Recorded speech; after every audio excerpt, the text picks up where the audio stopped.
Welcome back to the Demystify Sci podcast. Today we have a conversation with Dr. Michel Barsoum, who is a professor at Drexel University of Material Sciences, and he is one of the most highly cited material scientists alive, and we stumbled on him because he published a radical paper a couple of years ago about the fact that it's possible that the casing stones on the Great Pyramids are an ancient geopolymer, not carved limestone. We also talk about various theories for the construction of the pyramids, the inception of architecture as a real scientific discipline in that time period. We explore all the different dating mechanisms, and we explore the idea of possible tools that we can't even imagine that could have been used to achieve some of the precision that we're looking at. And in general, we're asking questions that result in more questions than answers. And at the end of the conversation, we start to get into the actual nitty-gritties of the research that Barsoum is doing right now.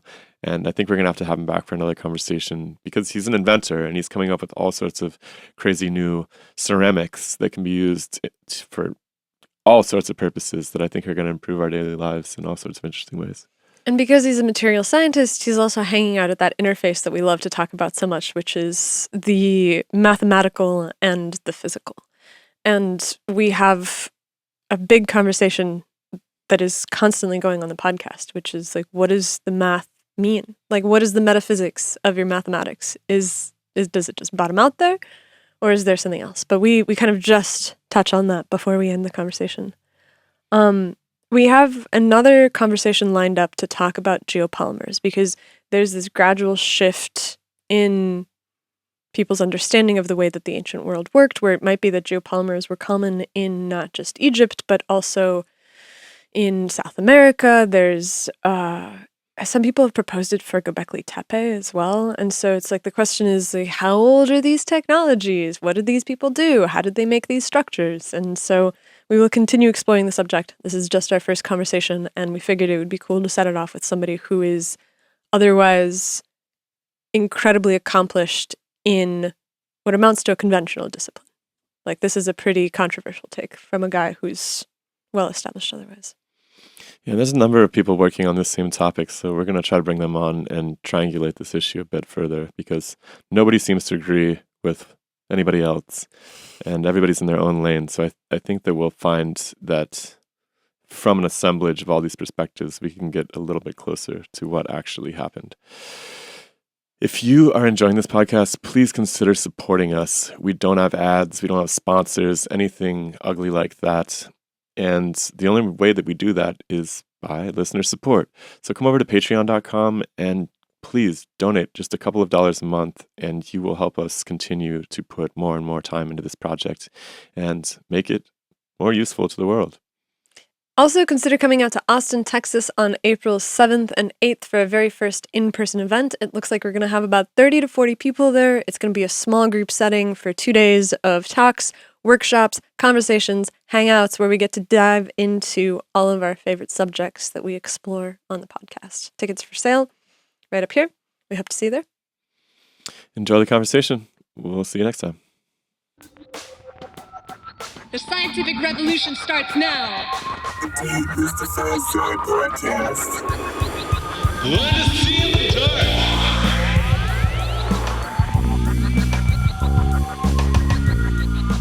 I grew up in Cairo, Egypt. I had an Coptic father and a Swiss mother. And I came to the States in 1977. Got my master's at the University of Missouri in Rolla, Missouri. And then I got my PhD from MIT in 1985. And in 1985, I came down here to Philadelphia, and I've been at Drexel now almost 40 years. Did you say PhD from MIT? Yeah. Okay. Was it also in material science, or is it in... Yeah, basically. I mean, in material science. My subspecialty is ceramics, technical ceramics, which we can talk about. Most people don't know what that is, and they think I make sanitary ware, which is it's okay. It's part of ceramics, but it's not what we do. And I'm very, very research active. I've been publishing about on average, I think 20 paid papers a year over the last 20 years or so. I have over 500 publications. I just got, I like to say indicted, but inducted in the National Academy of Inventors. Oh, wow. Yeah, and I'm also, the thing I'm probably most proud of is I am also fellow of the Royal Academy, Royal Swedish Academy of Engineering Sciences. That was about 8 or 9 years ago. Why are you So that's most great. proud of that one? Yeah. Why are you most proud of that one? Well, first of all, it's the oldest academy, and it's also getting it as a foreign member is not easy. It's the other way around. And I get to meet with the king every now and then because it's true. No, that's Sorry. fantastic. I would also enjoy an award where I got to meet with the king. No, I did. I mean, actually, yeah, I have a lot of stories. So every last Friday of every October, it's called IVA in Swedish. The Royal Academy has this big gala in basically the same hall that they award the Nobel Prize, and every now and then the king, which we can talk about him, he's a very interesting character, very supportive of science, but he shows up maybe once every 2 times or maybe even more. And then because I'm a foreign member, before the dinner, which is like 1,000, it's very impressive. You stand up on the balcony, 1,000 seats. That kitchen must be pretty amazing to serve all these people, including the king. Anyway, it's an experience that I can go into. But yeah, what was it, last year or the year before? I walk into this room, which I was starting to say, because you're a foreign member, you get to meet the king. And I walk in and he's standing there all by himself. And so I went over there, shook his hand. We chatted for about 4 or 5 minutes. So yeah, that was, if you told me when I started the job that I'd shake hands with 2 presidents and a king, I'd have laughed my head off. Why is the king so interested in science? Did you get a sense of that? Where does his interest stem from? He understands the impact of science on society. And this is one of the first thing, after I shook his hand, I told him how much I admire him for doing that. And I used the wrong word. I said politicians don't usually do that, which I meant. Because science is the most important thing, that we do as a civilization. I mean, without science, I don't know, we'd be in the Stone Age, or maybe it wouldn't that bad, but definitely be in the 18th century. Probably begging the gods to, exactly. solve all of our problems for us. Right. Yeah, no, I'm very passionate about science, and yeah, look around you. I mean, everything is, you can go back and somebody just decided to solve a problem somewhere. One of my sort of, I don't know what you call it, my things I say in the classroom is, so there's something called differential equations, and they're basically symbols on a paper. And when you solve the differential equation, you get answers to questions. So in my book, differential equation, so it's so amazing that you have a few scribbles on a piece of paper and they actually describe reality to a degree that you can't even imagine. So they are mankind's greatest achievement, in my opinion.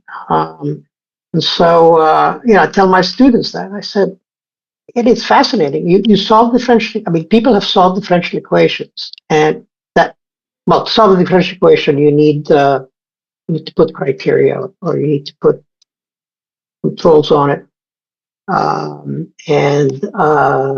So people have solved the differential equation and predicted stuff that was only discovered many, many years later. So they are. What's an example of that? Oh boy, so many examples. So, for example, probably the most the greatest example is Maxwell's equations. So Maxwell one day came up with, I think, 4 or 5 what we call electromagnetic equations, differential equation, put on a piece of paper and started solving them, and he got a number out of the differential equation. A number pops up. That's a velocity, and he went, that's before Google. He went in and he found that that velocity had been measured 100 years before, and it was the velocity of light. So out of nowhere, literally nowhere, you get the velocity of light. And it goes on like that. So that's one example. They asked Maxwell one day, he said, what good are your equations? And he said, I don't know, but I know someday you'll tax them. So that's electricity. And there are other examples, a lot of examples, like in metamaterials, you solve the differential equation, it tells you crazy stuff that is not intuitive. And sure enough, you go and you, sooner or later, it proves right. Maybe the greatest of them all is Schrodinger's equation. That to me just rocks me. Every time I look at it, it basically explains most things. And it is so bizarre that out of the differential equation, you get this something called the psi. Basically, you solve for it, and Wave function. Yeah, precisely. And when they first came up with it, Schrodinger came up with it, didn't make it. There's no physics to it. And then a few years later, somebody realized that if you square it, you get the probability of finding a particle in any given time, in any given place. And that's, offshore, and then we off to the races. Schrodinger equation is about 100 years old now. And to me, it's another example of this unreasonableness of mathematics to explain our world. What's the originator equation that you say that this is coming from? The differential equation? No. Differential equations. Differential equations. Of course, I've been trying to figure out. I'm like, what? I feel like I should know this equation. I heard that at first too, yeah. Okay, that makes a lot more sense. But what it comes down to is you have a bunch of different descriptions of different aspects of reality, right? And then you're able to compare them against one another. And what's interesting is you get a function as a result of it, right? So it's not just a number necessarily, as you would think of in maybe ordinary algebra or something. You're actually getting a function which can describe a new way of looking at a specific behavior as a result of it. A new kind of behavior. They're not necessarily related, right? One describes light and magnetism, the other one describes, So let me give you a very good example of a differential equation that everybody can relate to.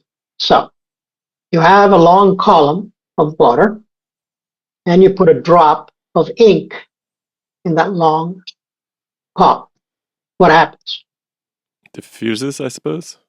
Exactly, and then sooner or later, at infinite time, you have one color. So you write Fick's second law.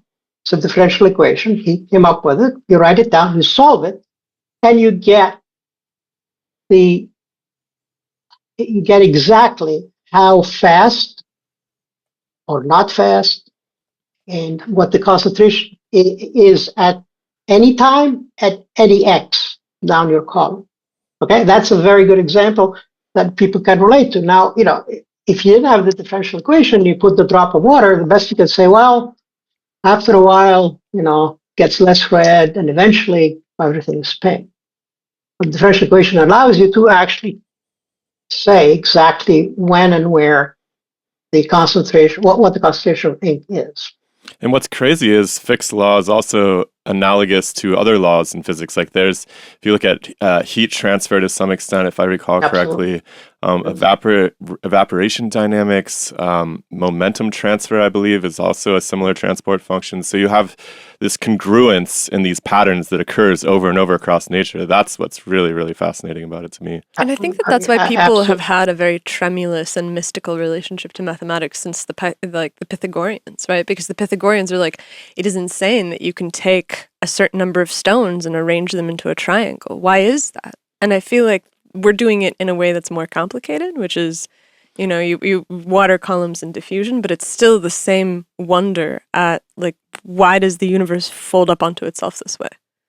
No, that's what makes this. Again, this is what I think is so important. Why science is so important. And yeah, I'll give you another example that I really also like. But that comes to a second second thing that I'm kind of passionate about, which is basically doing basic research. And I think the NSS model of one or two investigators or one or two graduate students is absolutely genius. And I have examples I can, if we want to go down, talk about other research. But anyway, it is a brilliant way, and society gets infinitely richer by it. And again, the best example is this guy in the early 60s, I forget his name, and he was the first person to make a laser. And so somebody asked him, what is it good for? He says, I have no idea, but it's really neat. Okay? Now look at what we can do with lasers. So that is, and again, that's the beauty of what I do, is really I'm curious, and I never worked a day in my life. I mean, this is my passion. I mean, I'm extremely lucky in that sense. Many days I wake up and the only thing I want to do is finish a paper. But I mean, that's amazing. Yeah, and I think it's really important to protect a space for people to play around with their curiosities, like you said with the maser experiments or whatever it was. It's like it's everything. Often when you're working, when you're in grad school, you really, even if you're climbing the faculty ladder, you're thinking like, I got to secure funding for this next project. I need to figure out how this is technologically relevant, and it can get really distracting.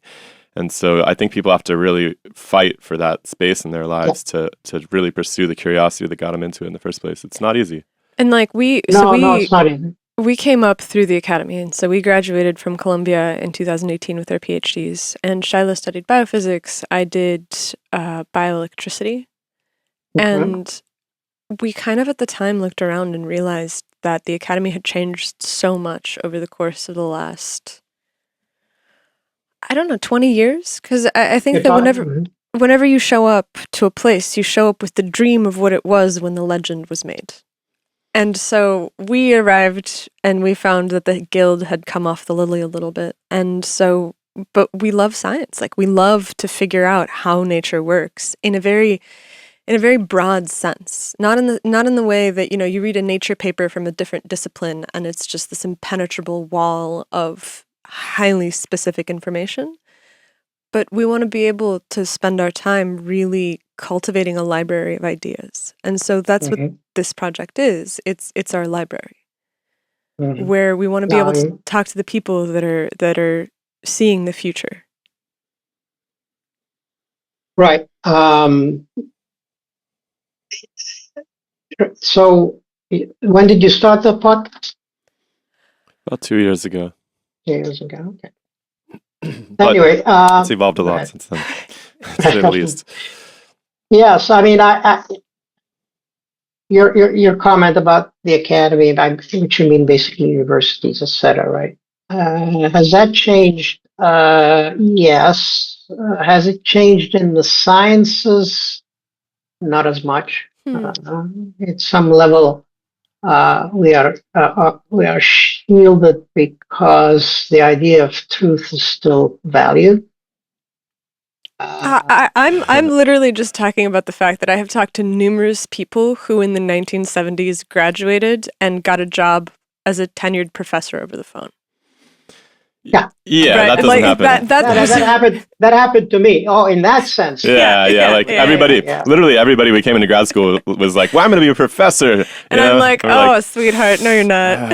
And every single one of them is like in the finance industry or the pharmaceutical industry now. So well, again, that's a very, very sad commentary on the times. I just think that it's an overproduction. I think that it's an overproduction. Like there's so many people and it's become so bureaucratized that you select for the people who rise through the bureaucracy, and they can fill out the forms and they can do the things and they follow the rules, and the people who are like, this isn't worth it, just go do something else. Like I said, it's hard to generalize as well. But oh yeah, no, I mean,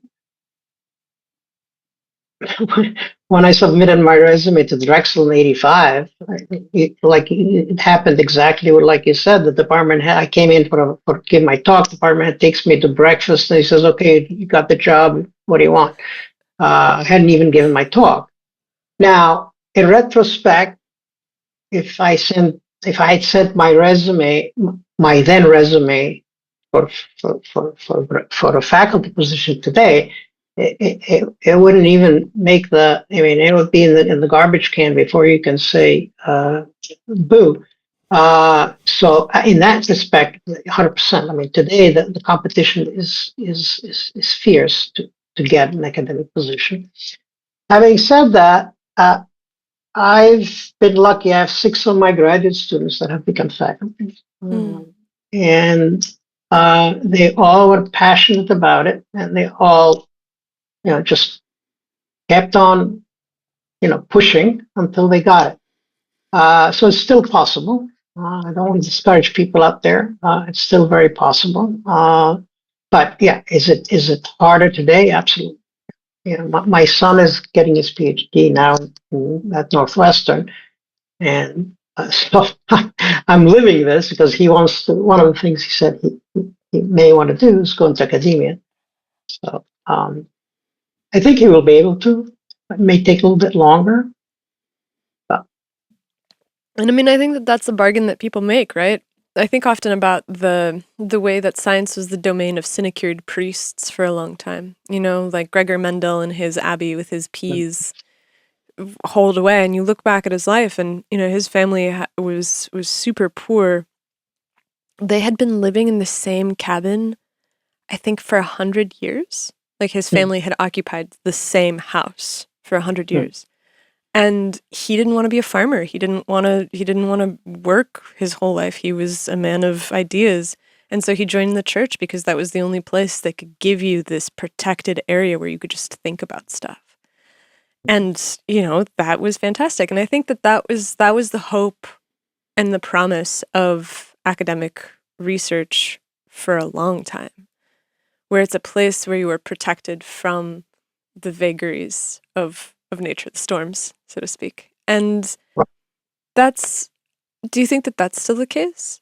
Because it seems like there's progressively more pressures that tear you away from the kind of exploration. Flow state thought, I was thinking. Like you see people that spend 10 years thinking about an idea, working it out, and then publishing 30 years ago. And that's publishing what, sorry? Well, so like working on some theory for 10 years and publishing a single paper in 10 years. Right. And they're a tenured professor, but it's a fantastic paper. It's still cited. It's monumental. I feel like that's not a possibility anymore. Yeah. I mean, yes. I mean, like I said, the pressures on. I mean,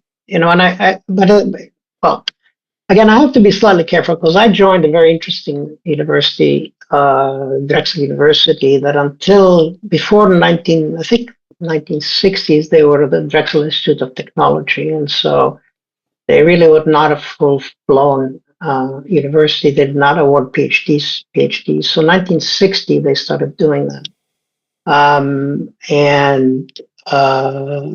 then the research became more and more important. When I joined in '85, the pressure to do research was not that great, to the point that I had the luxury that I wouldn't have now. I actually wrote a textbook. It's one of my, again, very it took me 11 years to write, and it finally came out. It's called Fundamentals of Ceramics, and talk about things I'm proud of. Can't tell you how proud I am of that. And I have often, and so in that respect, you're 100% right. Could I do this today if I joined Drexel? No. Simply the pressure to get funded and do research, etc., would be simply overwhelming. If you like this podcast and you want to help us keep it ad-free, consider coming over to patreon.com/demystifysci. For just a couple dollars a month, you can help us steer the ship without having to sell out to advertisers, sponsors, or anybody else that wants to tell us what to do. And I wonder what that does to the quality of ideas. Do you know what I mean? Because I know for myself where if I have to have an idea and I'm under a tremendous amount of pressure, I feel like it constrains immensely the space that I can explore, right? And there's this empirical finding regarding the progress of science kind of slowing down. And there's an argument to be made that, well, we've just solved a lot of the big problems, which is a valid argument, but there's also this argument about how constrained the investigation topic sets become inside of these institutional traditions. Yeah, I mean that's a bigger question. Again, I still think that if you're lucky, you can, again, in the NSF NIH model, I still think is genius. And the reason it's genius, and they're moving away from it to some extent because it's easier to give up these large grants. And these large grants, in my opinion, are a huge waste of money. But from a bureaucratic point of view, one person, NSF, they give a big grant. You don't have to worry about the 10 little grants. It's a lot more work. But the reason it's genius, and again, my career is a very good example, is that it allows NSF to hedge their bets. Okay, so you have me in a lab with a graduate student, and we'll make 2 or 3. Again, I was very lucky, make 2 or 3 very big discoveries in materials, and all through this one investigator, PI, and one or 2 graduate students. Yeah, and I think that it's not possible. I just wonder. Okay, so this is a particular. I mean, if you look, you can be. If you look at the details, it can be a little bit discouraging. But if you look at the advance we've made of the civilization, our learning curve, if you will, our knowledge has grown and is still growing exponentially. So we must be doing something right. And I'm talking about a lot of things. Take medicine, cancer, whatever. We're making progress. There's no doubt. Now sometimes we create things that may be our downfall, but that's a different story. It's particularly relevant to the present moment. But I wonder if we could pivot and apply at least some of these principles about the development of theory and understanding nature to your work on Egypt. Yeah. Okay. So that's that's a crazy story, but that's why in my introduction emphasized that I'm originally Egyptian. So anyway, about 2002, I was sitting in my office doing my day job, and I get a call from this guy who says, "You're originally from Egypt?" I said, "Yes." He says, "And you're aware of the mysteries of the pyramids, the Great Pyramids?" I said, "More or less." So then he, started rattling a few facts, like there are some blocks, so tight you can't put a playing card between them.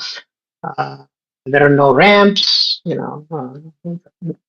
Great Pyramids were built without ramps because there's no evidence for ramps, and he says, well, the quarries are roughly the size of the pyramids. So the ancient Egyptians were basically using limestone without any rubble or without any waste, which is again totally confusing. And then he so some of them I said yes, I don't. Others I didn't. And the big one to this day is called the problem at the top. The Egyptian pyramids are the one and only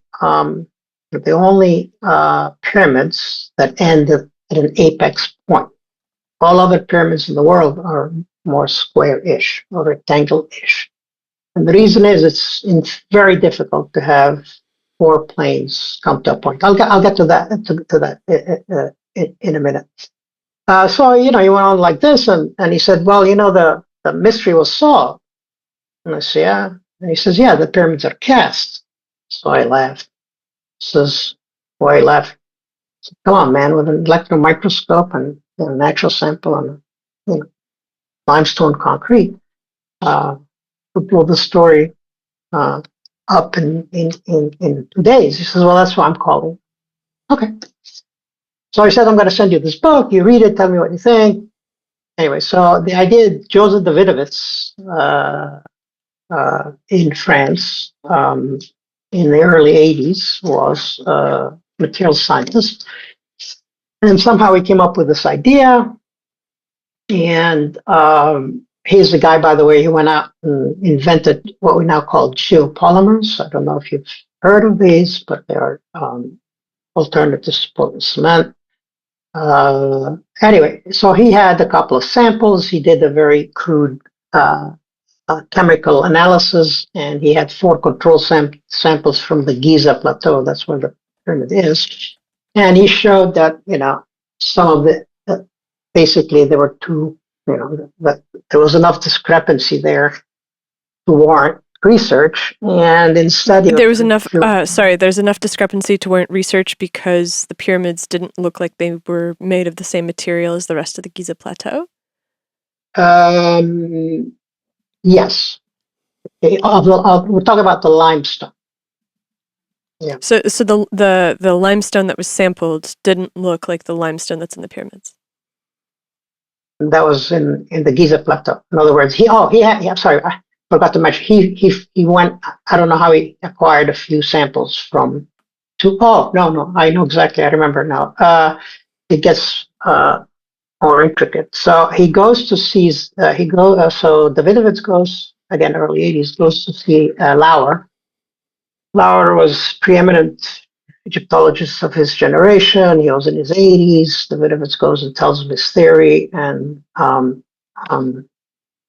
Lauer thinks about it. The next day, he sends him a letter. I have a copy of it in French, basically giving Davidovits 3 samples from the pyramids, and he goes, "I challenge any, geologist or to prove that these are artificial." In other words, he gave him 3 samples, said, "I dare you prove it." That's when Davidovits went, did the chemical analysis. He showed smoke, very little smoke, but in any other field of science, the smoke would have, led to some more smoke, and then finally we would have answered the question if there was a fire. Just so that hold on, just so that I can hang on to this. What's the smoke that he showed? I have a hard time if there's like. I meant not literally. I mean. No, I know. Yeah. Like what is that they had the concentrations were in 2 different clusters. And so the 2 different clusters, the samples that he's testing. When you say I don't know very much about this. So when you say he's testing the Giza plateau versus the pyramids, where's the Giza plateau sample coming from? Like the Giza right under the pyramids. Right under the pyramids. Okay, so it's basically the pyramids are on the Giza plateau. Okay, and so the limestone quarry is somewhere separate still. No, it's not very far from there. But so is the limestone the same? Presumably, like, is the sample from underneath the pyramids expected to be the same as the limestone quarry? No. Okay. I'm not saying this clearly. So let me back up. So. When Davidovits got the samples, he decided one way to prove that so if the pyramids were actually cast, which is a reconstituted limestone that we can get into later, then if you took a sample from the pyramid and a natural sample, they should be different. Because because if it was cast, wouldn't it be cast from the stuff that's around the pyramid? Right, but you'd have other ingredients. I see. So basically, you would expect the profile to be the same if it was, you'd expect the profiles to be different if the pyramid was the stuff that's on the ground mixed with some other things, as opposed to Right. just I mean, having you need, come yeah, from. you can't, absolutely. I mean, yeah, Okay. you need, yeah. So anyway, And so it sounds like so he takes the samples and he shows that there's differences. a difference. Got it. I mean, again, that's why it wasn't conclusive. There were no. I mean, all he did is he took samples from the plateau and samples that Lauer gave him, and he showed that in one of them there's more sulfur and more, some other elements. I forget what it is. All right. Anyway, so he was ridiculed and called a crazy guy, and basically the archaeological or Egyptologists closed ranks and said, "This is not happening. This never happened." All right, so that's when I come in. I get the similar samples, and I look in the microscope. And now what I'm looking for is the elements sodium and aluminum. Okay, because according to Vidovitz, the ancient Egyptian took this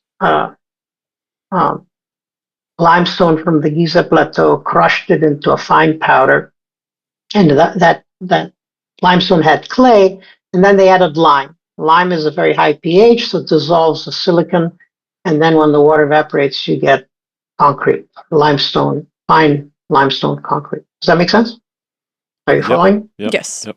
Oh, all right. So I looked for a couple of years, every now and then we'd go in the microscope, and there's really no sodium and aluminum. What I realized is there's a lot of calcium and, there's a lot of silicon and calcium mixed together. So I pick up the phone and I call Joseph and I said, "What other mineral doesn't have sodium, doesn't have aluminum?" And he shot back, diatomaceous earth. Okay. I said, "What's that?" Anyway, he explained to me, I don't know if you know that, Michel is the tiny little plankton that lives in the ocean. You're a biologist. It's good for gardening, I hear. Some types of gardening. Yeah, exactly. And pool filters. So I hang up and I type, that mixture of Egypt, and sure enough, 60 kilometers south of Cairo or Giza, there is, to this day, of course, that mixture earth strata. So anyway, so that was that. And again, make a long story short, I got a paper published in Journal American Ceramic Society on the subject, and I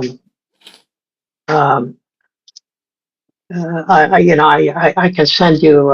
I also have I give a talk pretty much a lot of places. People are more interested in the pyramids than the work I do for obvious reasons. So it's been a crazy ride. Now, where Davidovich was wrong was in assuming that all the blocks in the pyramids are actually cast, and that is obviously not true, because one of the games I play with the audience when I show my talk is I show them a bunch of rocks put on top of each other, and I show them another picture of somewhere else, basically the outside of the pyramids, and I would play a game, cast or carve. I mean, the human eye in about a millisecond will tell you that all the walls in Ireland are not cast. Your walkway, probably cast, right? I mean, it's not hard, and that's what I mean. So basically, using a little bit of common sense and the results I had. So basically, in the final story, the inside of the pyramids are basically carved and put up, and then only at the very outside skin and maybe the top, maybe they were carved. No, sorry, they were cast. So that's where and I try to get samples to prove it from the Egyptian government, and so far they've said no. But one day I will get samples, because I still don't have the smoking gun, and the smoking gun would entail a very simple test, which is carbon dating. So if you have a sort of a modern limestone, that's what they did in Europe. It's called lime mortar.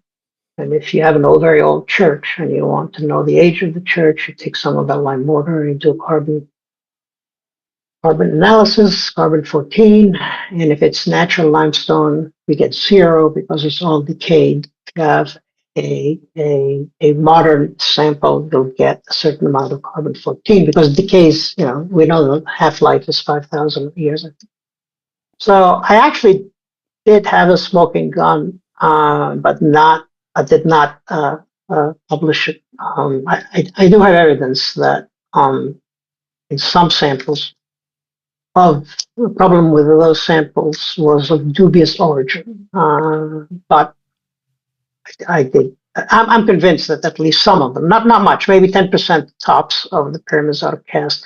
And the main reason to cast, so then, if I start telling you the rest of the pyramid story, we'll be here for a very long time. Well, from what I understand, like the casing stones have been carted away over the years for various buildings throughout mosques and so forth throughout Cairo. Mm-hmm. Is that correct? I mean, there's very little samples remaining at the pyramid, from what I understand. I've never been there, but yeah. Okay. Well, yes, you're right. In this, yes. So, and the evidence, I think the evidence is in the casing stones, okay? Because that's the outer where you can't really put carved. I mean, where you need a smooth surface. So it's like a finish. I mean, again, I'm sort of simplifying it almost unrecognizable degree, but anyway. They're extremely precise, right? They fit together. Yeah. The pieces right. they do have are extremely precise. The flatness, the tolerance, I don't know how you describe that, but it's very, very precise. Yeah. And so yes. and that's why it ends up, if you want to end up, again, I don't, let me finish my point about the casing. So yes, but having said that, the second pyramid, Khafra, has the casing still on top. And then you have this band, and then it goes down. Khufu is completely denuded, same with Mankara. But so we know there's a casing because it's still there in the middle. But back in the day when I was growing up, I could have gone over there and walked up and actually climbed the pyramid and took a sample and then tested it. But that's not the only place where you find this cast blocks. And one place, again, this would be so much easier with pictures. So after they finished the pyramid, they literally cast like I don't know what you call it, terrace, something like make it look pretty. So I was walking around one day and I find this huge block, maybe half the size of a Volkswagen, not small. And at the bottom, I see this lip, about 3-4 inches, sort of sticking out like an L. Okay? Not very big. And so when that stone was, somebody gave it to me, and I tested it. That's when I was looking for the smoking gun, and I didn't find I didn't find enough carbon 14 to make my case, and it didn't have a microstructure of a cast block either. Microstructure is what you look under the microscope. So that sort of threw me for a loop for a couple of years until one day I woke up and I decided what Sherlock Holmes said is correct, which is when you eliminate the impossible, whatever's left, however improbable, must be the truth. And so I maintain, and I'll maintain to the day they bury me, is that lip. The ancient Egyptians would never have carved it with a lip and then transported it a mile and a half. Because if you understand stone, you're not going to do that. I mean, and the idea is ridiculous because that was not on the surface. I saw some blocks were taken, so I could see the cross section. So from the top, you don't even see the lip. And the simplest explanation for the lip is they cast it, and some of it poured into the block next to it. That's how you get like this little. So then I finally realized, or decided that my problem is I was, by definition, looking at surface samples that over 5,000 years must have been weathered, and all the artificial cement must have been probably got washed away. And so all I need to prove it would be a core. That same block, I think a core that hasn't been exposed to rain and sun and shine, all that over 5,000 years, then the smoking gun is probably there. So what is your characterization of these samples from a visual perspective, because that's a more robust way of doing it than just trying to test for specific component elements by doing some kind of chemical analysis? Or are you doing chemical analysis as well? Because I've had conversations. There's a couple people that are doing geopolymer work. That there's this guy Marcel Foti, who's been doing a lot of work on natron theory, where he's certain that there's a wood ash natron recipe for concrete that allows them to be making these like soft rocks. Why are you're laughing? No, because you said natron, which is, again, natron has sodium, and in the samples I've had, I haven't found any sodium. Doesn't mean it was not used. It means the samples I sort of examined didn't have. Having said that, in Davidovit's recipe, you had limestone rubble, clay, lime, natron, and water. 5 ingredients. So when Davidovitz comes back, he says diatomaceous earth, the aha moment came, which is no, the actual, at least for the samples I tested, there are only 4 ingredients. Limestone rubble, fine limestone, right? That's your rock, diatomaceous earth, lime, and water. And by the way, we've done that. I have a paper that also published in American Society. I had a PhD do it. So yeah, we proved that it's doable. And actually, I have a senior design right now working in the lab trying to reproduce some of the results we got. What was your question again? Wasn't Foti working on artificial granite, by the way? This is different than the casing stones. Okay. Foti. Oh, but hold on. Foti is working on artificial granite, but the question that I had was, I've heard that it's very, very difficult to chemically test rock to be able to identify specifically what the component elements are. True or false? That's not true. Interesting. Okay. True.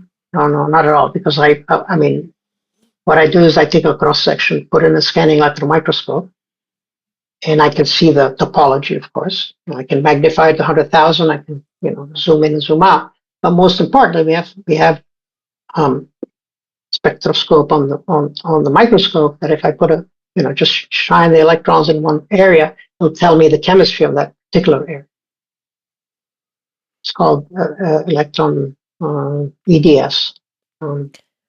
But for a rock that is inhomogeneous, right? Because I mean, like a scanning electron microscope is we're talking about electron scale variation, and so how does that generalize to the full structure of the rock? Well, so again, that's an excellent question, and one I learned the hard way, which is basically, especially with sedimentary rock, okay, that's been made over the eons. And so at the beginning of this project, we would go in the microscope and we'd find an area, and we would convince ourselves that this cannot be natural. And then we go look at the natural stone, there it was. So it's non-trivial okay, non-trivial to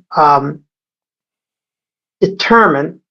Well, let me back up because it's not necessarily true. Um, I'm going in too many directions here. So I finally concluded, at least from the one stone I got, is we had this very heterogeneous chemistry. We had all kinds. We had 5 different elements and 5 different compounds in a centimeter square. Okay? Now, the way sedimentary rocks form, you shouldn't see that at that scale. It should be pretty homogeneous. So, and we also looked at also looked at granite. Okay, because according to the Vidovitz, yes, the granite is a completely different story that I can come into. I can discuss in a second, but you do the same thing. You look at it and you decide whether it's natural or not. And of course, your control is always a natural piece, right?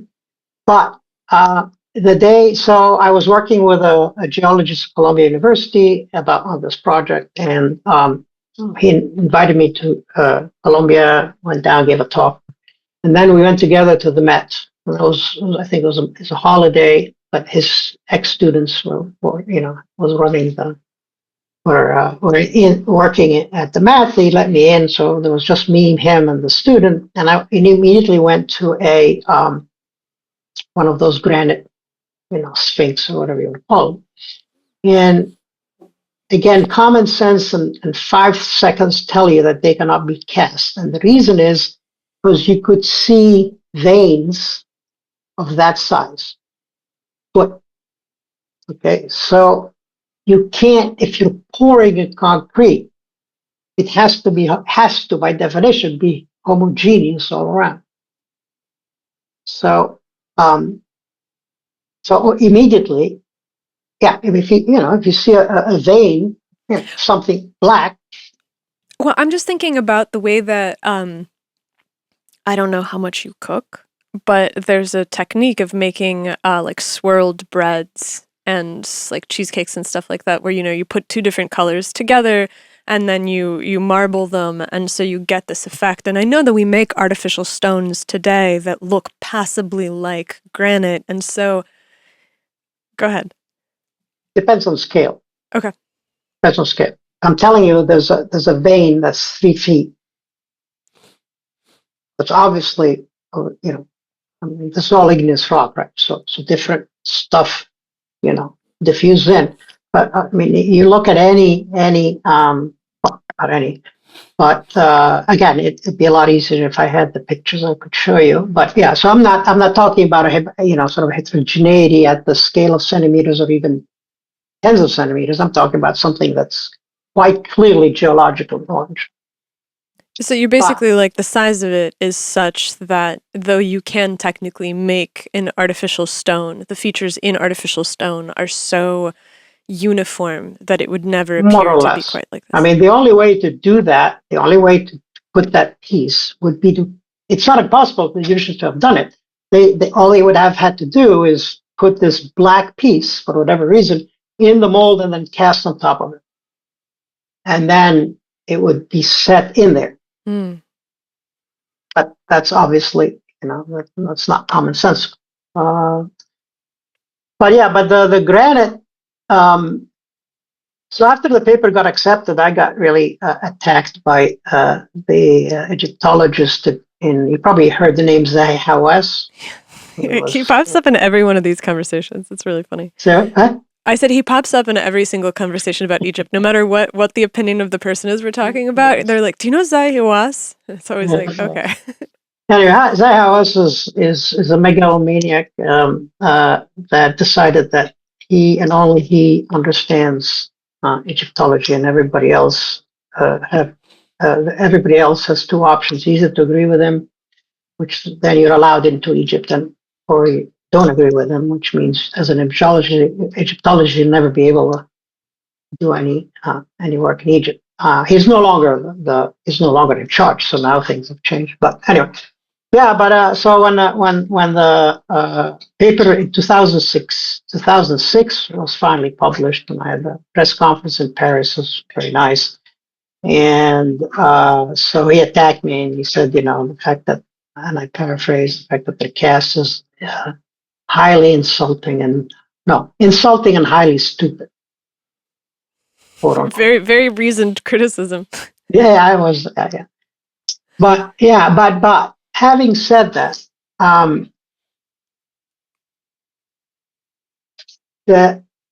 so if you ever been into the King's Chamber in Khufu, you see 70-ton beams of granite, 70 tons, which is basically the weight of an Abrams tank.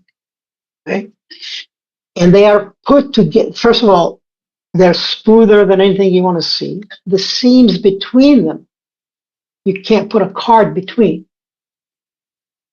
And the fact that according to Egyptologists, the ancient Egyptians at that time only had brass and not even iron. Okay. If I think about that, how they did it too much, my mind goes into places I don't want to go. It is truly mystifying. I mean, think about it, right? You have a 70-ton beam, and now you lay that next to it. You put a 70-ton beam, and you make them fit perfectly. Now we're talking 8-10 feet each, right? 8 times 2 or 8 times 4. And these are big granite beams. So how they did that is a true mystery. Do you spend a lot of time thinking about that, though? No, I mean, every now and then when again, how do they carve? It's one of those things where, as a scientist, I make hypotheses, and then we go prove them. Here, I don't even have a starting hypothesis. That's how bad it hurts. Okay, so yeah. Anyway. Is it possible that we're misunderstanding the tool set? Mm. Well, no, because it's a materials question. And according to everything we know, at that point, the Iron Age hadn't arrived yet. I have a question about this. You are the most qualified person that we have had on the podcast to answer this. Someone a long time ago in conversation was like, what if our understanding of the Stone Age, Bronze Age, and Iron Age is a moving window where the amount of time that it takes for iron and bronze to decay in the environment is causing it to just perpetually shift into the future? No, for many, many reasons. One of them is, especially in Egypt, you can bury a piece of iron in the sand, come back 50,000 years from now and still be there. There's nothing that's going to corrode it. Because water is what causes. Yes, I mean. Well, there's a lot of water 50,000 years ago in Egypt. Yeah, tons. Yeah, but at some point it dried out. But I think it was really wet like 5,000 years ago. 8,000. It was really wet like 5 to 8,000 years ago, and so it's like, okay, so let's say that you have a lot of iron and it's really wet at the time, and it's not Saharan conditions, or Saharan conditions are different at the time. Right. It's a very good question, and the only answer I have is they actually did find 1 or 2 iron-containing, I don't know what tools that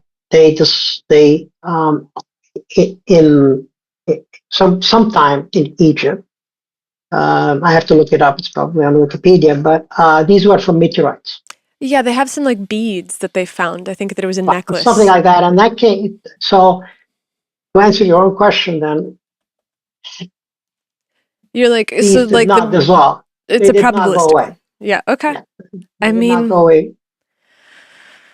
That's plus. Let me make another point, which is that copper actually corrodes faster than iron. So it would have been the other way around. There's plenty of copper. Oh, the other point. Okay, let me tell you a very, very important point. Actually, it's a very cool point. So I'm reading one of these books by Egyptologists on Egypt, and we have it somewhere, And the author says that in the middle of, near the pyramids, there's this oven furnace that obviously was taken to 900 to 1,000 degrees C. Now, how do you make lime? You take limestone, you burn it 900 to 1,000 degrees C. You take the stuff, put in water, turns very high alkaline. You now add the diatomaceous earth, and you form reconstituted limestone. So it's brilliant because it really doesn't make sense to have this high temperature furnace. And he says, well, the first idea was that they were smelting copper. He says, but we can dismiss that because typically where you were making the copper, there's slag. So anytime, across the world, anytime you're making a metal in large quantities, next to it is a pile of that slag. So he didn't see any slag. So he goes, well, so that's why he's sort of, thinking aloud. And I said, well, maybe they're making bread. Okay. Really fast. Honestly, I can find you the book. Maybe they're making bread. Okay, I said, sure, yeah, they're making bread. But here's again, if you were making iron, which goes to your question, to the core of your question, I would have a heap of iron oxide. It's called slag, right? When you melt the metal, you melt an ore originally. You start with iron oxide. You put it in a furnace. You add carbon to it. You heat it to high temperatures. You melt it because it's so reducing. The iron is at the bottom. The oxide floats. It's called the slag. You take the iron. You use it, or the gold, or whatever. No, gold is a different case because there's no slag. But in copper, and then you have all this oxide, and you just dump it, and rinse and repeat. So this mountain of copper. So they found mountains of copper, no problem. But they've never found in that age, 5,000 years ago, they did not find mountains of iron. So that would be my strongest argument. Okay, I like that. I like that a lot. What about water tools or something in the realm of grinding, or are we just not thinking outside the box enough about how this was done? Yeah, I mean, obviously we are, right? I mean, right. Obviously it was done, and obviously it's mystified. No, but what I say, my mind doesn't want to go there because at some point, maybe aliens did show up. It always ends there. I mean, I think that we have. I mean, that's why I don't want to go there because no, I mean, it is. I don't know if you guys been to Egypt or not. I highly recommend it. Let me know before you go. I'll hook you up with some good people. My brother's still there, by the way. So I go there once. I'd love to go. We're planning to go as soon as we. It's on the list. As soon as we you better go before it blows up. Oh no! the whole region is blowing up. But no. Anyway, so yeah, that's what I'm saying. I don't want to go there because I don't have a hypothesis. So yeah, people have suggested that you had this copper or brass, wire, and then you had sand, and you would go like this, and eventually you would cut it. I'll give you that, even though there are many reasons why it can't be. You tell me with such a, I mean, if you're making a cube, this would be good if you're making a cube literally, 5 inches by 5 inches by 5 inches. But now when you have a piece of stone that is, 3 meters, 8 feet long by 4 feet high, and it's perfectly polished. I mean, there's none of this. There's no waviness. with copper, brass. I mean, anyway, but we are digressing. But I think I understand something that we're actually trying to prove right now in the lab that hit me. Your audience may think this is pretty cool. So you go to the anywhere I go in the world, I go to museums, and first thing I go to is the Egyptology section. And one thing I realized over the years was that, and I go to the granite because it blows my mind. And all of a sudden, one time I realized that the hieroglyphs that are carved in the granite are extremely fine. I mean, they're delicate. And then that's in the Old Kingdom. By the time you come to the New Kingdom, which is 1,000 or so more later, the carvings are really bad and they're clearly carved. So this is, you heard it here first. What I think they did with that very fine hieroglyphs, and like I said, I have my students working on just the senior design. So they would get a piece of granite and put wax on it, and then go ahead and write what they want to write, and then they would add lime to etch it. So I think that is very. Next time you're in the Egyptian Museum in the Met, for example, go take a look at it. Oh, you're on the West Coast. But it's and Egyptologists concede that somehow between the Old Kingdom and the New Kingdom, the technology, whatever that was, to make these very fine design was lost. And but I mean, still doesn't understand how you carve the line. The line is not that. I mean, the line is okay. It's flat surfaces that meet where the triple point is perfect. There's no rounding. There's, like I said, I don't want to go there because whatever. It's a mystery, which is good. Mysteries are good for life. I mean, I We think don't know everything. it's such a central story for us as a civilization because we look at all of the things that we have accomplished and we're definitely the pinnacle. But I've been in a lot Definitely what? we're absolutely the pinnacle. Like we have achieved absolute mastery with our modern civilization. This is the best it's ever been. And sometimes I go into new buildings and they're expensive buildings, but they're not the tolerances aren't good. You can see where corners meet in weird ways and the walls are kind of bent out and everything's sort of kind of cardboardy. Go ahead. I'm willing to pay. Well, I gotta be careful. Yeah, well, we won't hold you to it. This is not a legally binding agreement. What I want to try to say, although I'll probably be proven wrong, is today if we have 70 tons, and 70 tons, and we put them all together and have them fit where I can't put a carpet to it, it may not. Let me rephrase. Would not be trivial. Let's just leave it at that. Even with lasers and all the technology we have.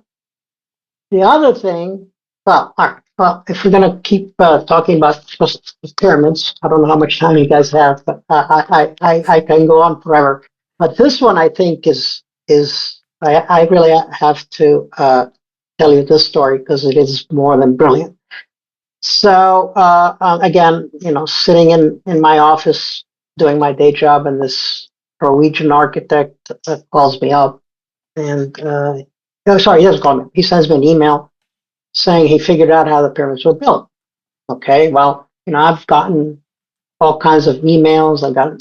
Again, we can go down the rabbit hole. That's why I ignored it. And then a few months later, he sent me another email. His English was very bad because he's dyslexic and by his own admission. And again, I ignored it. Finally, the third one, he says, Nature is considering it. Oh, okay. Well, let me see what you have.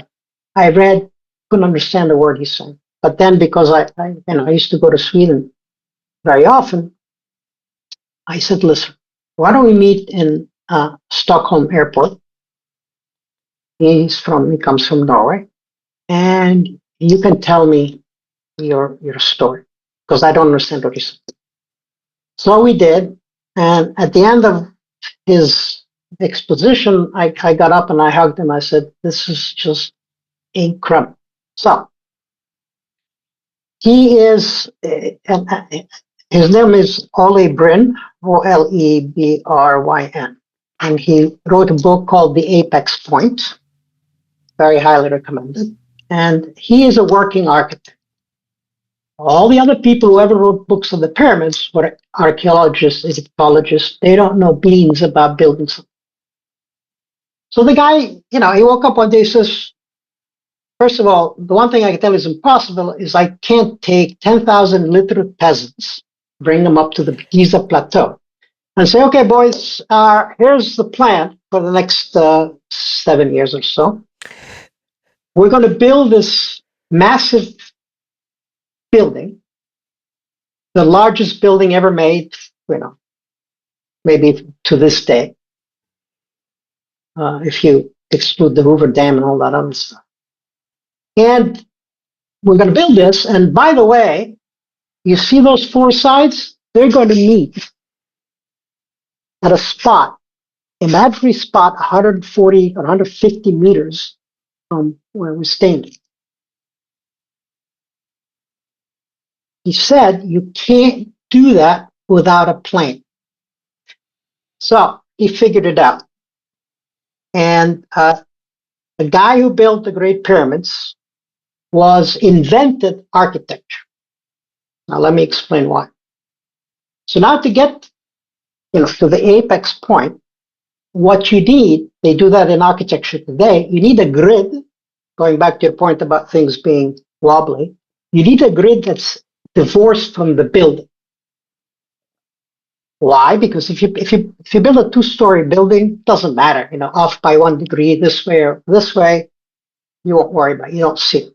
But if you're going to build, 10-story building, if you're off by 1 degree, by the time you get to the top, it's the Leaning Tower of Pisa. Right? I'm exaggerating, but you get the idea.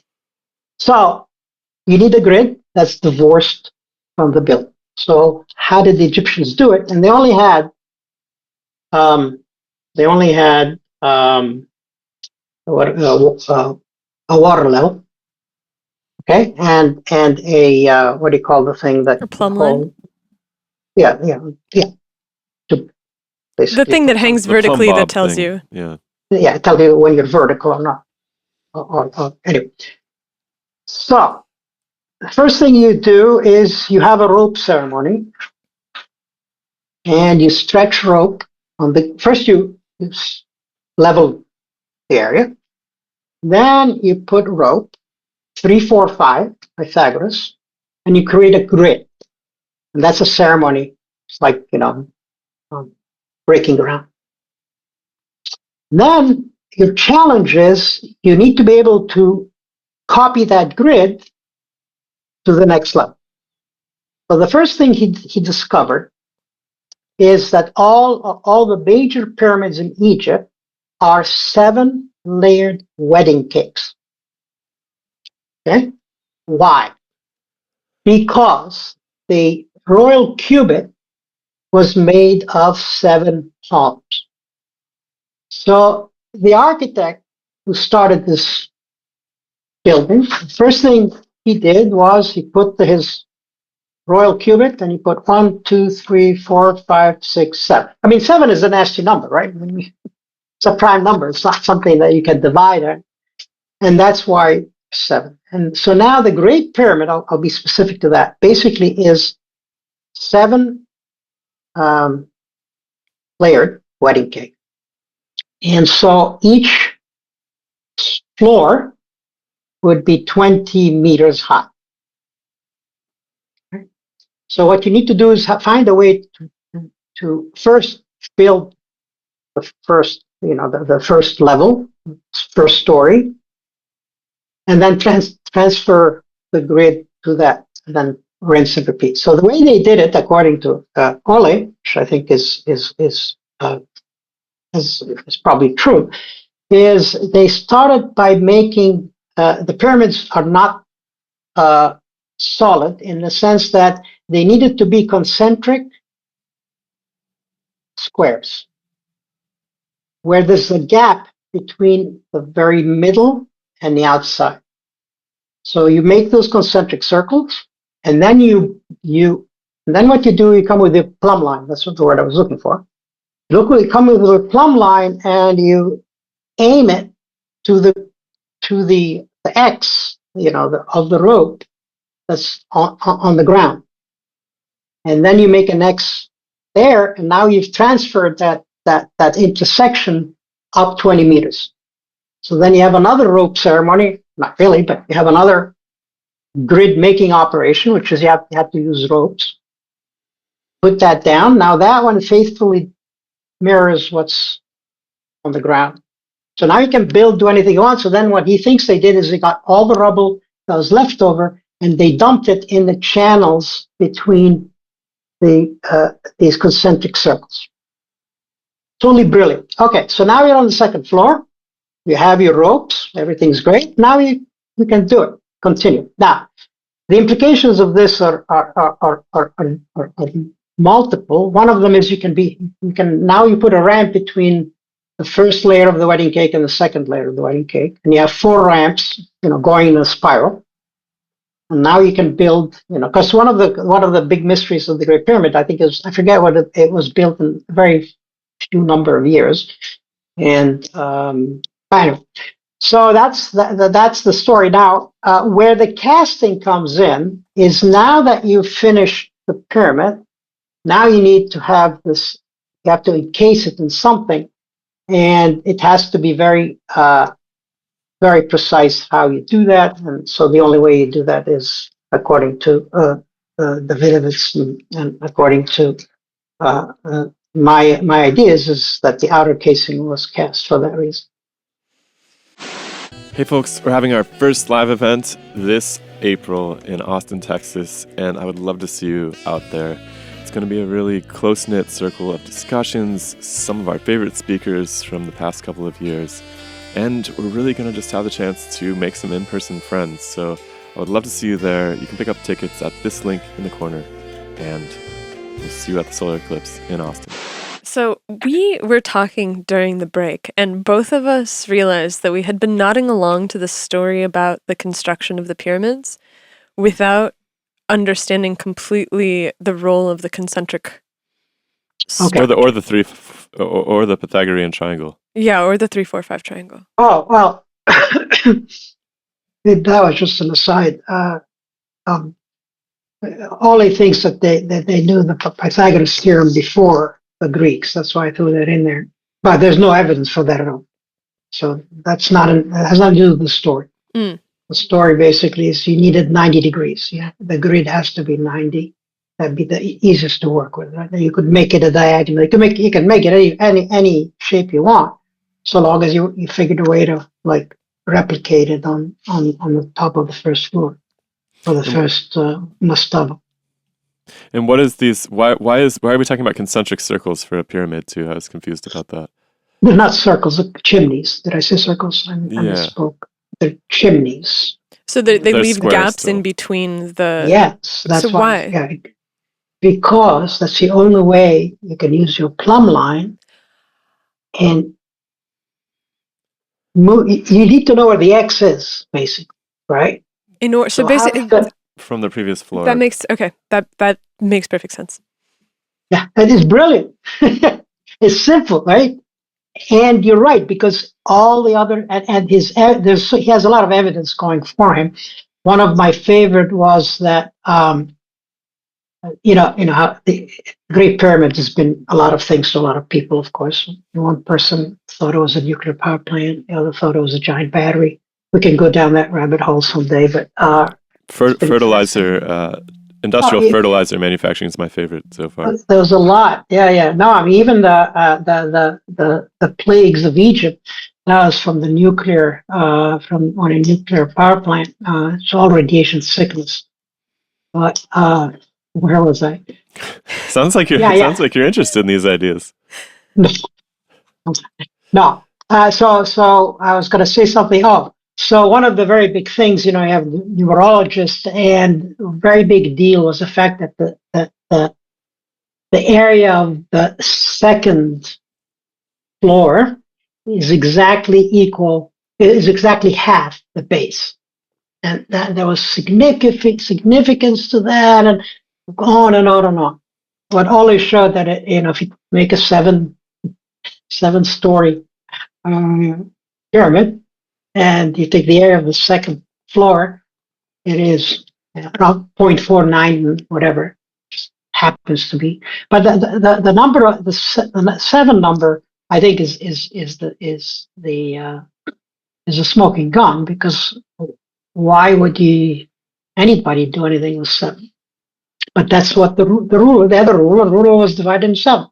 So the architect put it on a piece of paper, made 7 marks, and off to the race. I mean, there's a huge mystery at the heart of all of this, and you've done some work with tying together the threads of material science and how they can tell us about the provenance of the stones. And you seem to suggest that the casings are really the only place where the manufactured stone is located. But do you think that there are other places that we haven't found yet, that there's evidence for this kind of manufacturing, or you think that this was just for pyramids? Like, does Egyptian society live in concrete houses, like, or geopolymer houses? No. So answer your question indirectly, and the question I've been asked, and the question that essentially discredited the Davidovites. And that is, so people said, well, why would you carve if you can cast? It's a lot easier to cast than to carve, right?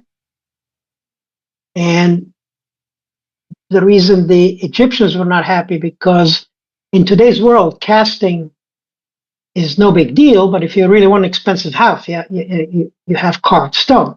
So, anyway. So the reason is it was more expensive for them to cast than to carve. And why? Because you needed to make lime. You need something, you have to heat something to 900 degrees C. Okay? That takes a lot of wood in a primitive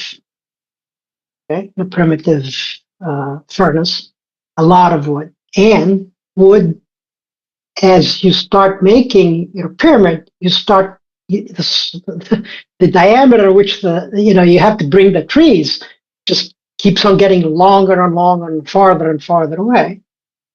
So basically, they used casting, like all good engineers. They used casting as a solution to the problem, to two problems. One is the problem remember we started, I said the Egyptologists will tell you there's something called trouble at the top, because you can't you run out of space, right, to get to an apex point. If you're making a square pyramid, it's no big deal.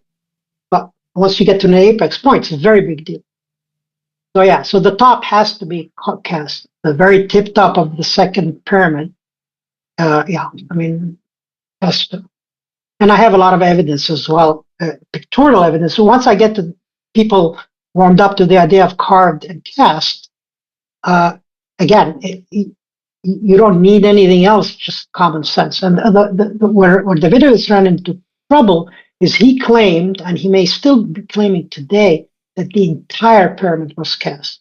When you look inside, so again, that's all in my talk. I'll send you the URL later. So you were saying that Davidovits claims that the entire pyramid was cast, but when you look inside, but when you look not inside, when you look up from the outside, but where the casing has been torn out. So there's a famous Weiss gash, was my favorite. So Weiss was an Englishman in the 1850s. He decided to go to Egypt and blow big hole, put dynamite in the pyramids and blow a big hole on the south side of Khufu, because he was looking for gold, and he was British. Did I say he's English? it's not Anyway, Did he Anyway, just figure that he so- was going to like blow a part of it open and like a Cadbury egg, it would just like roll out? Gold was gonna, but it's true. It's called the Weiss gash, and Darwin. I mean, not Darwin. Darwin's in on it too. Dickens could not have come up with a better name than Weiss to this character. Anyway, so where it's blown up, you can see the inside, right? And then when you look there, I mean, it's 1,000%. There's nothing cast there. And so, I have a question. Do you see this evidence of this technology in any of the other ancient world sites, or have you looked into that? You know, in contemporary, yes, Canaan or Greece, Manoa. I have been approached by many people, and so it's very simple. And again, when I stumbled on the solution. So the way we stumbled on the carbon-14 was that we decided to reproduce what the ancient Egyptians did. So we had one set with just lime and water and limestone, which is called lime mortar, which people have been using in Europe to build old churches for a very long time. So you have the mortar. Yeah. So what we realized is that the mortar stone very, very quickly, very slowly gained strength, and that what happened was that the lime was reconverting back to limestone. Okay, that's the beauty. We can go down lime mortars in a second if you will. So basically 5,000 years ago you had lime, and that lime basically attracted CO2 from the atmosphere, and that CO2 some of it is radioactive. So then what you can do, and it's been done again, I was very proud of myself because I came upon the idea by myself and then realized, they've been doing that for years in Europe to try to find the exact the age of old stuff. But that's how it came about, and that's how So to answer your question, today, if anybody's serious about proving something is old, it really takes half a day. You take the piece, send it out, do carbon dating. It's old. If it's natural, there's no carbon-14. It's all way gone, eons ago. If it's 5,000 years old or more or less, you should have carbon-14. And there's a very simple equation. Of course, it won't have the carbon-14 you will find is not going to be the same concentration it is in today's atmosphere. It would have been reduced, and the amount it's been reduced by, we can calibrate and say, okay, from the half-life, so let's take half-life, 5,000 years, let's say it's half-life. Therefore, if that's true, then the lime in the pyramids should have roughly half of the carbon-14 because half of the lime has now converted to limestone. Anyway, but yeah. Where's the fresh carbon-14 coming from in these? It's a natural isotope. It's a natural isotope. Is the wood ash? Yeah, that's what I'm trying to understand. Because my understanding is that the carbon-14 dating works because the organisms are incorporating this radioactive carbon into their skeletons, essentially. And so if you're burning wood ash, do you maintain that carbon-14 ratio of the wood as it's alive that then gets incorporated into the stone, and that's what you're detecting? Or you're detecting just this fixation of carbon by the lime as it transfers back into limestone? Like atmospheric carbon? Yeah. Yeah. The carbon-14, you're breathing a certain percentage of carbon-14 right now. Sure, but you were saying that the mixture in the rock is like diatomaceous earth. Which is presumably old carbon. But that's Right. beyond the scope of carbon-14 dating. And then you have wood ash, and you have lime, and you have... No, we don't have the ash. Oh, the ash isn't in That, it. So no, we the have only source of the... diatomaceous earth. And so the only source of the carbon-14 would be from this chemical process, as after you make the mortar, it converts back into limestone. And so there's this chemical process as the carbon dioxide It's comes like the a out. atmosphere. it's like a living stone, if you want to talk. Yeah. Well, no, that's not a good. That's very mystical of you. I see No, what no, you're no, saying. no, no, no, no, no, no. You have it. You have it. Yeah, I think you have it backwards. No, once it's cast, there's no more exchange with the atmosphere. Right. So you have a fixed value of I carbon-14 that see. decays, and after 5,000 years, you find half of it, and after 10,000 years, it's gone. Okay. Does that make sense? I was just making sure it's Yes. where it's coming from, and the atmosphere Yeah. seems to be the answer to that Okay. question. Yeah, it is the atmosphere. So basically, if I cut you open right now and do the carbon-14, I'm going to find the value of your fraction of carbon-14 in your body is going to be what you're breathing. The minute you die, This is why people don't like the scientists. carbon-14 in your body will decrease, and in 10,000 years, when they dig you back up, there will be no carbon-14. Check. Does that make sense? Got Yes, it, and yeah. so have people tested stones from these other sites to see? Not that I know of, and not that I know of, but I've always offered my services. Whenever somebody sends me, they send me. The first thing I do is I look at the photographs, and if it looks carved, like I said, the human eye it's trivial to say when something is carved or not carved. Where it gets a little tricky is when the carving is so good Mm-hmm. that things start like the granite beams in the king's chamber. Going back to this, I wanted to ask you though, like yeah. there's some of these really tight junctions down in Peru, from what I understand, or at least in South America. I wonder if We need to find somebody who can get you a sample to yeah, look at this. I did look into these, and I think I concluded they were natural, and I forget why. Maybe just looking at the pictures. But the other thing that's important, going back now, full circle on granite, when the people in South America were carving the stone, they had iron, and iron. I think so. Yeah, they're a lot younger than the pyramids. So yeah, with iron, the mystery sort of it's slightly demystified.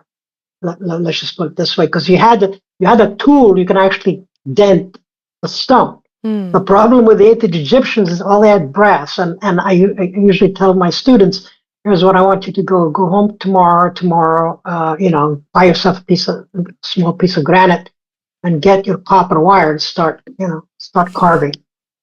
It'll take a long time, especially if you're talking about 8 feet wide blocks. I mean, I think that we should wrap for now and pick up this conversation a little bit later. We have some photos that we want to share with you about some structures in South America. There's also, I think we have fertile grounds for a larger conversation about chemistry and mathematics. My day job. I know.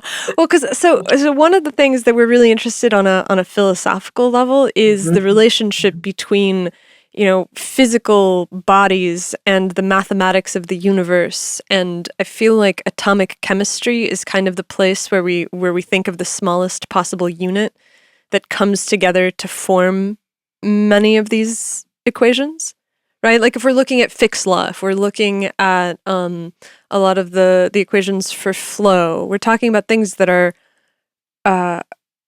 atomic processes.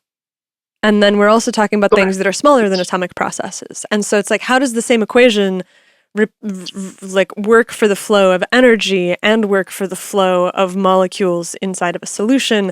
Where does that come from? And so it's like, it's a very metaphysical conversation, but I think that you might be... I think I have some partial answers to that. I mean, you're not suggesting we do it right now. No. I'm saying that we should basically put a pin in it. We have some things that we want to send you. We want to watch your talk that you said that you'll send us. Okay. Yeah. The talk is pretty convincing, I think. all you need is common sense, which is becoming rarer and rarer these days.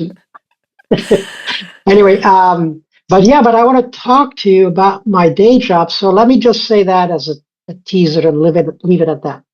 We discovered a way to make titanium dioxide nanofilaments, sub-nanofilaments, more precise 5 angstroms by 8 angstroms in cross section. Okay, the process you can do in your kitchen, literally and figuratively. Now, what's fascinating about it, so we made that discovery the first paper came out in 2022, 2 years ago. So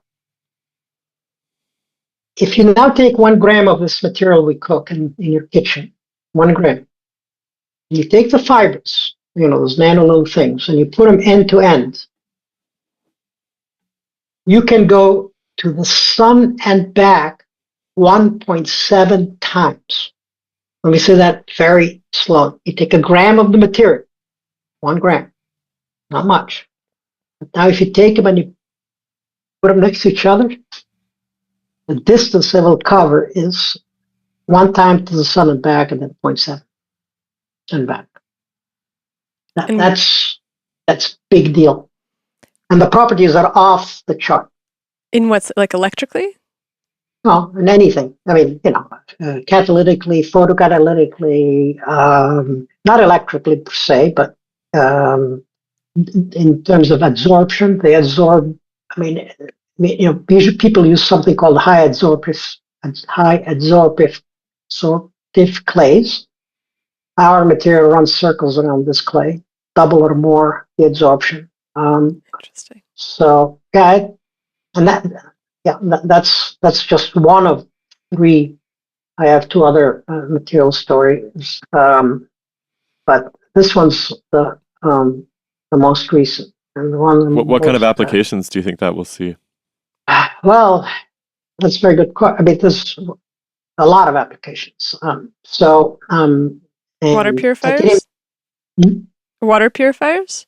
And immediately, like when you say adsorption, I immediately think. Absolutely, yeah. So water purifiers, and then, for example, dye degradation. So dyes are a big problem. When you make clothes and all the dyes goes in the atmosphere. We think that what we'll be able to do is make a sponge-like material, absorb the dye, and then this is a new idea I just came up with a few days ago. And then you take the material out, put another sponge in, and then use sunlight to degrade the dye, the CO2 and water, and then rinse and repeat. So all you would need is 100 sponges, and you can forever keep degrading that dye.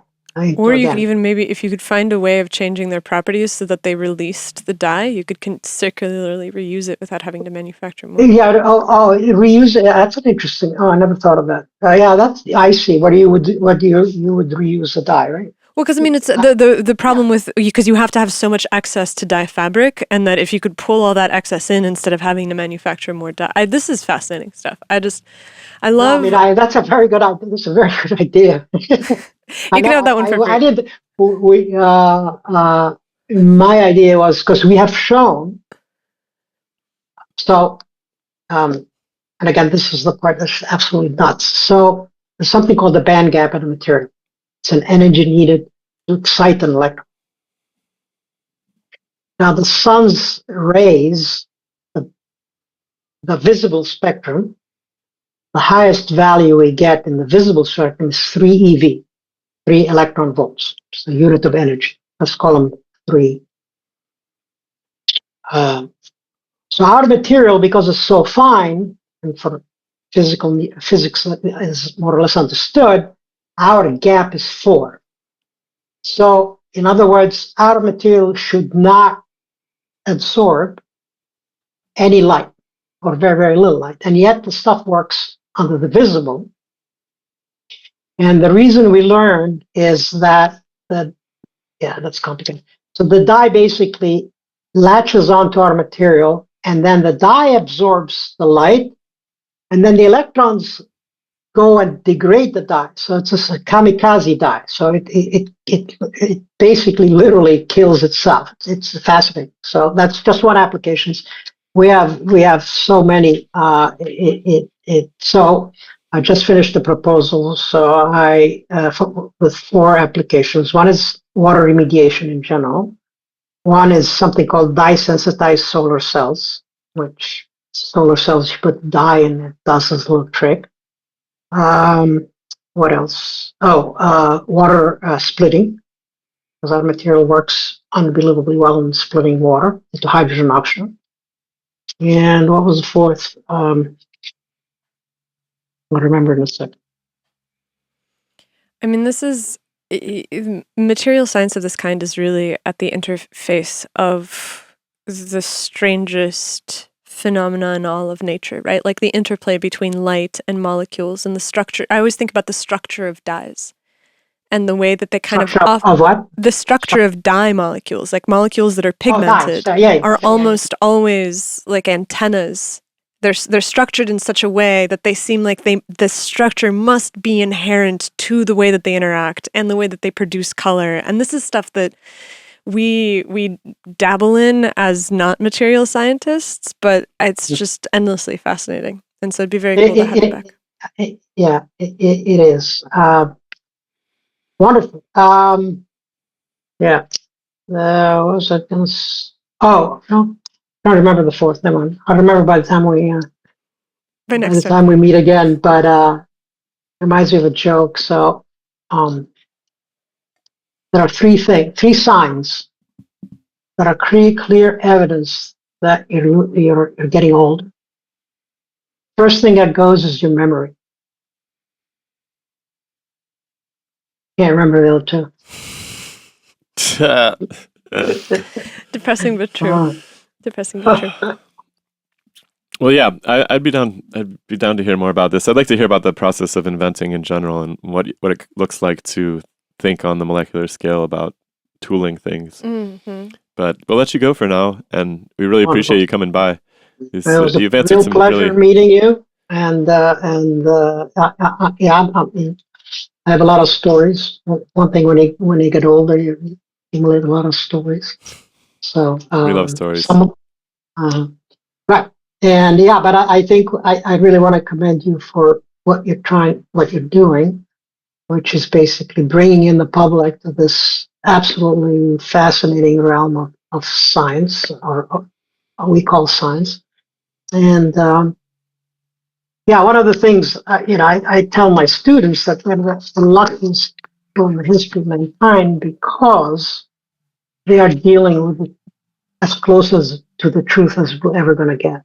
Established science is what I call established. Okay, that's a very important word. There are some science is still not established. We make hypotheses and we prove it. But once it's established, like evolution, Newton's law, all of these things, this is really material science. What we're doing. When I make something and I find these properties, and then I do it again and I get the same properties, and do it a million times the same properties, that's as close as we're going to get to truth. And that's beyond comforting in a world that's clearly going beyond truth, which I don't think a civilization can exist without truth, but we'll see. We'll see what happens. If we're all still here 6 months from now, we'll probably, maybe we'll be through the worst of it. For luck. This is going to be a good second conversation, because I think that we have a lot of strong opinions on this, and it would be really interesting to see if we can come up with a tighter definition for the role and the value of truth, because I think that it's somehow deeply related to science and mathematics. Yeah. And I feel like maybe the role of mathematics is the arbiter of truth, because you come up with some equation which is always so. And the science is this. I think that so to put this on the table, mathematics can trick you too, which is interesting. That's exactly the thing, right? So the mathematics is the measurement, and then the science is the story that you tell about that measurement. I mean, we're coming back literally full circle. Differential equations. Differential equations, no, That Yeah, is you're the right. truth. Differential equation tells you, you solve me, and I'll tell you everything you need to know about the world. And As then long some. as you understand the boundary conditions of that model too. Precisely. But Well, yeah. that's a problem sometimes. I Well, think no, that it that's depends the on what you. science of No, it. but you got to be careful when you talk about boundary conditions. Are we talking mathematical boundary condition? Or are we talking societal? Big difference. When I solve a differential equation, I absolutely need boundary conditions on that equation to be able to solve. Right. But that's mathematics. That's not. I mean, You have to be guided like- by your understanding of the natural world too. oh, absolutely. Yeah. And so those It's not pure- assumptions, it's not like pure if your mathematics. assumptions are bad going into a piece of math, then the math will give you, No. Well, certainly. I mean, we should do this next Let's time. do Like this. I can point to a number of classic examples of this happening. Let me just say the following. If you're a mathematician and you solve the differential equation on the boundary conditions, okay, you can tell the world, and this is what happens several times in the history of science, is people would solve a differential equation and they don't understand, they get results that don't make much sense until, and Maxwell's equation is a brilliant example, and I'll finish with that. So you heard of metamaterials, right? You ever heard of metamaterials? These are, you make a material in such a way that it gives you bizarre optical, some of them become invisible from a certain angle. They're called metamaterials. Okay. You put them together. They're not at the scale that I work on. It's not an atomic scale, but it's more of the, anyway. Make a long story short, they solved and there's many solutions to the differential equation. And each one depends on the boundary condition. Make a long story short, they came up with these properties of metamaterials that didn't make any sense, like negative refractive index and transparency. Then what happened is experimentalists went to the lab, they built these metamaterials, and guess what? So if you're talking about truth, the differential equation is a generator of truth. Let me go out on a limb and say this. If you have a differential equation and I wanted to say something. So typically you solve it and you get and then you can test the solution. But I was trying to work my argument the other way around. Well, I can say that if the differential equation predicts something, that's what I want to say. Very strong statement. If a differential equation predicts something for a given boundary conditions, it's only a matter of time before it will be proven to be true. How's that? Let me say that again. You take a differential equation, you come up with a differential equation, again, Maxwell's a good example, talks about light so the power of the differential equation is if you come up, you have some bizarre boundary conditions, you want to, put one side, twist it one way and the other side to twist it the other way. And you put all these conditions to begin with. Well, you need boundary conditions and initial conditions. And then you get a solution, no matter how bizarre the solution is. It's only a matter of time before somebody will be able to, assuming they can reproduce your boundary. I think that that's a really, really good place to start. You and Shiloh can have it out. I will bring the popcorn, and we will have a fantastic time. How's that going? Excellent. Yeah, thank you for coming by. It was wonderful. Thank Dr. you Barsoum. for having me. It's a pleasure. Our pleasure. All right, let's talk again soon. Okay, thanks. All right, bye everybody.